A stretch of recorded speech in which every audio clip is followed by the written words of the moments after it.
merry readers, come cozy in. Let the story time begin with Robin and the Merries. Hi Merry Readers, today is October 6th, and that means it is time for both chapters 17 and 18 of A Discovery of Witches real-time reread series. As I have done with all of my other double chapter days, there will be a separate video for each chapter. We will start with chapter 17, and then 18 will be up as soon as you are done with this video, so go ahead and check that one out. If you are just tuning in for the first time, please feel free to pause this video, save it for after you have read up to chapters 17 and 18 in A Discovery of Witches.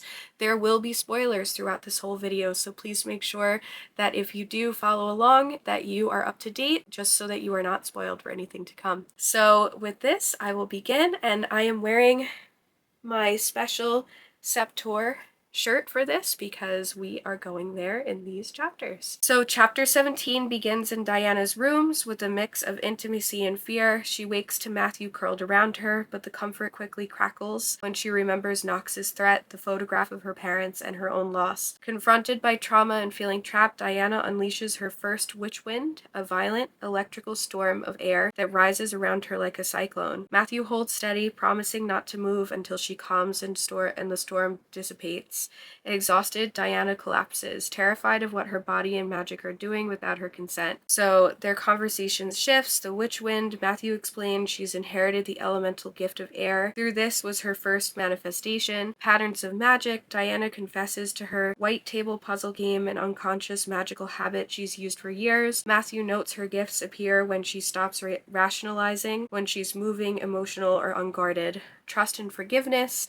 They both apologize for the night before. Diana accepts his tea, green, vanilla, and citrus, as comfort, even watching Matthew sip it himself, a rare gesture. As the night wears on, Matthew insists she needs to leave Oxford. His plan is not to take her to Woodstock, but to Sept-Tours, his ancestral home in France. At first reluctant, Diana agrees when he mentions the alchemical treasure in his possession, a 14th century illuminated copy of Aurora Consurgens with 40 images, 2 more than any scholar knew existed. The historian in her can't resist. The chapter ends with urgency and momentum. Diana packs only essentials, running shoes, leggings, a presentable outfit for meeting Matthew's mother. They speak with Sarah and Em, who panic when they hear Peter Knox is involved. Sarah threatens Matthew, warning him to protect Diana or else. Matthew arranges travel by private plane, casually revealing the wealth and privilege that come with his centuries of life.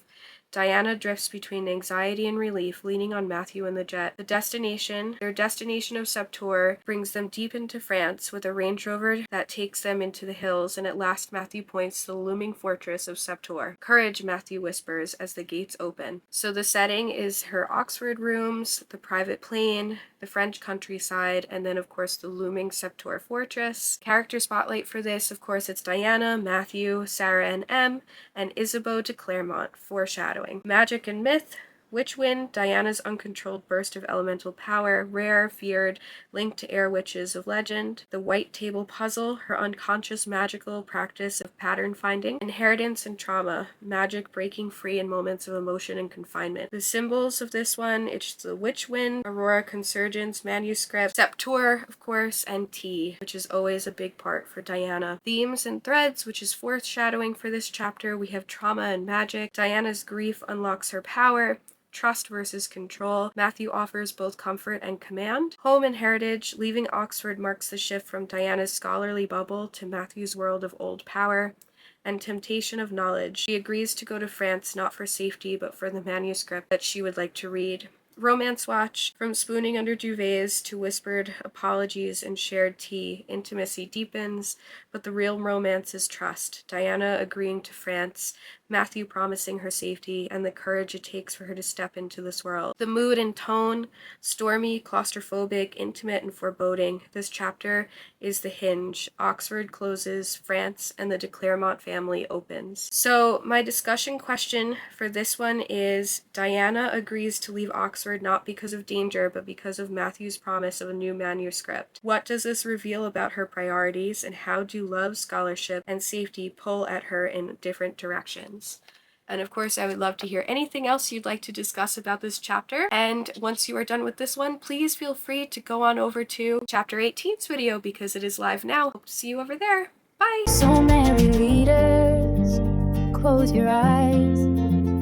Let the stories lift and rise. Till next time, when lights will gleam with Robin and